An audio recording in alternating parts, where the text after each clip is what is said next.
had a lot of conversations, I think, over the last few days, and I think one of the biggest questions that most investors are talking about right now is the overall housing crisis that we're facing, and really how to solve that or provide solutions to a crisis that is accelerating and is expected to keep accelerating as we go into the next 5 to 10 years.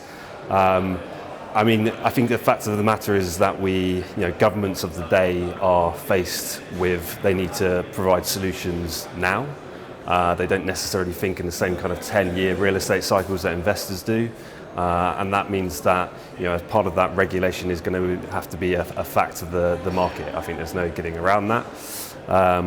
For us, I think, that regulatory side, there's sensible regulation. If we can see it, if we understand it, we can price it in, and I think it is acceptable to investors.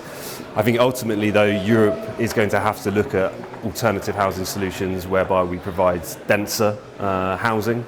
We need to build up. It's a relatively low-rise market in Europe across most cities. We're starting to see that in some markets. Copenhagen, I think, is a good example of that, where we see smaller apartments being developed, and I think the concept of smaller apartments in sort of more tight-fitted spaces is going to have to be a fact of the market to ensure affordability continues. The build-to-rent multifamily part of the market still takes up the bulk of investor activity at the moment, pretty much sort of 80 to 85%, something like that. What we're seeing, though, is new entrants coming into the student market, into the senior market. What it offers is a different risk-return dynamic. There are differing levels of maturity across continental Europe, across the UK as well. So if we take student, for example, the UK is probably much more further ahead in its overall sort of cycle, similar to what we're seeing perhaps in the US.